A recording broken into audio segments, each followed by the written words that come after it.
S Iswaran, a former senior cabinet minister, has been sentenced to 12 months in prison in a high-profile criminal case that brought an end to his 27-year political career.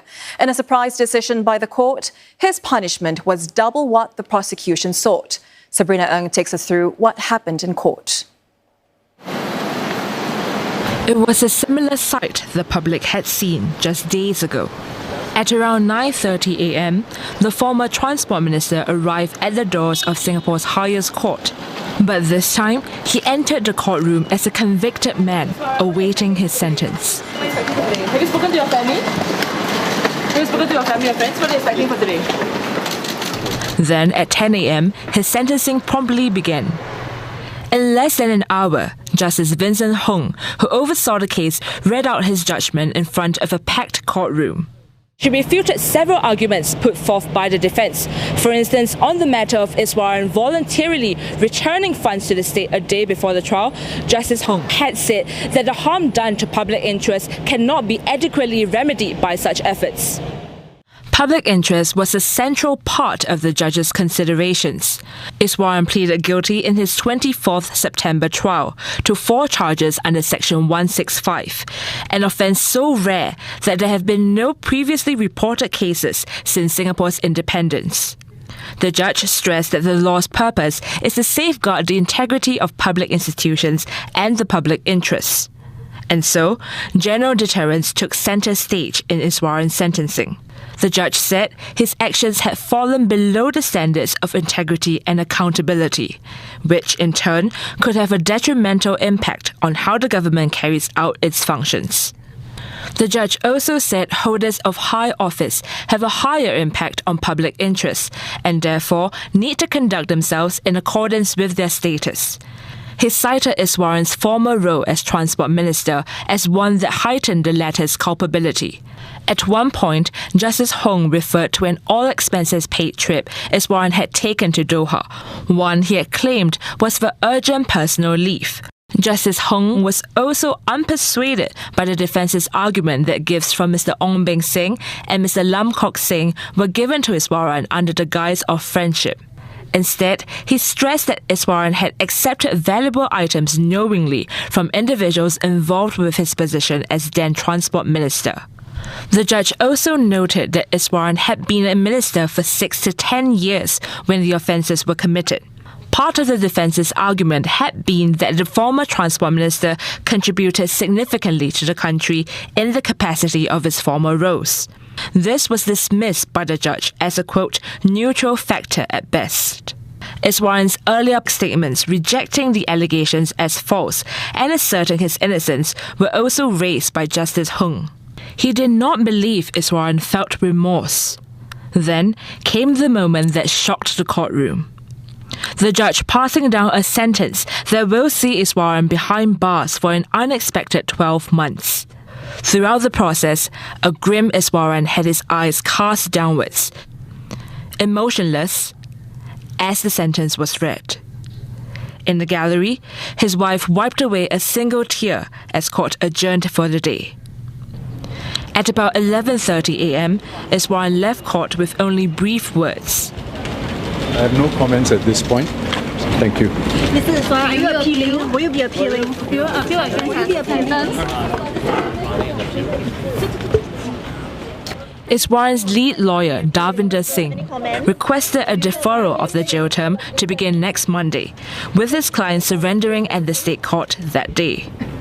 But he emphasized that this is contingent on receiving further instructions from Iswaran, hinting at a potential appeal. In the meantime, Iswaran remains out on bail at 800,000 Singapore dollars. Prime Minister Lawrence Wong says no one is beyond scrutiny or above the law and that Singapore's government and politics must always stay clean and free from corruption. In a statement, he says while no political system is immune from human frailties, public officers in the wrong will be held accountable. He also reassures that his team will continue to uphold standards of integrity, saying that those entrusted with public service must uphold the highest standards of integrity and their conduct must be beyond reproach. He stresses that this is absolutely vital and non-negotiable. Property tycoon Ong Beng Seng has been summoned to the state court. According to court records, the 78-year-old is expected to be charged with offences in relation to former Transport Minister S Iswaran. The pair is known to enjoy close ties. Now, Mr. Ong was named in Iswaran's case for allegedly providing the former politician various gifts worth more than $380,000 over several years. Mr. Ong was arrested along with Iswaran by Singapore's anti-graft agency in July 2023. He has been out on bail. The case involving former Transport Minister S Iswaran took over a year. Now let's revisit the sequence of events. Singapore's anti-graft agency announced in July 2023 that Iswaran was assisting in investigations but did not disclose details. He was instructed by then Prime Minister Lee Hsien Loong to take a leave of absence from his duties. Iswaran was subsequently arrested along with property tycoon Ong Beng Seng. In January this year, Iswaran resigned from office after 27 charges were brought against him. 8 more charges were later added, bringing the total to 35. It comprised 2 counts of corruption, 32 counts of obtaining valuables as a public servant, and 1 of obstructing justice. Now, he rejected the accusations and vowed to clear his name. The total value of items he obtained stood at $403,000. Gifts from Mr. Ong formed the bulk, totaling $384,000. From him, Iswaran received Singapore F1 tickets, an all-expenses paid trip to Doha, as well as football matches in the UK. This was between November 2015 and September 2022. Iswaran also received nearly $19,000 worth of items from construction boss Lam Kok Seng, and they included bottles of whiskey and wine and a Brompton bicycle. He received these gifts between November 2021 and November 2022. Iswaran's defense team tried and failed 3 times to get the prosecution to hand over all witness statements, but he succeeded in having his case moved from the state court to the High Court, with the trial starting on 24th of September.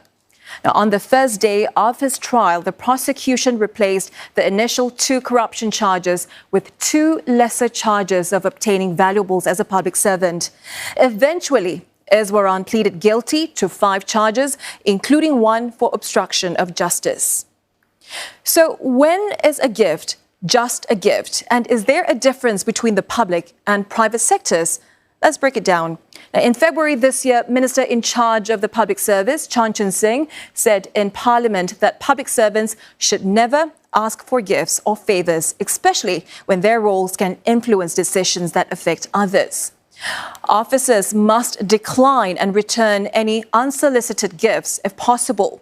And if that is not possible or is impractical, the officer must declare and account for the gift. If the officer wants to keep the gift, they may do so if they pay for it after having its value assessed.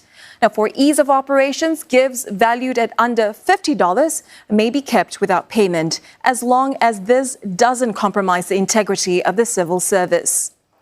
The same rules apply to meals. Officers should use their judgment to recognize when someone is trying to influence them and decline such office. This does not mean that our officers should not go out and interact with non-government stakeholders to understand the business and social communities.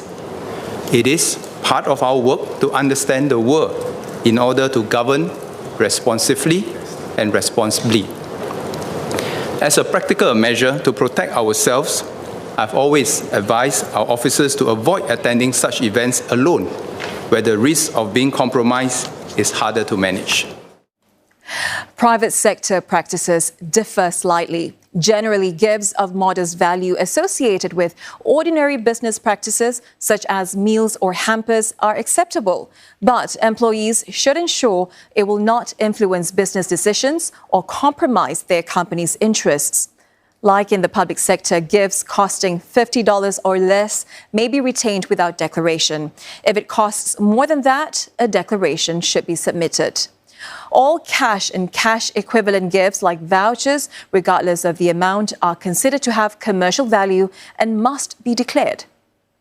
Sticking to company policy is one area.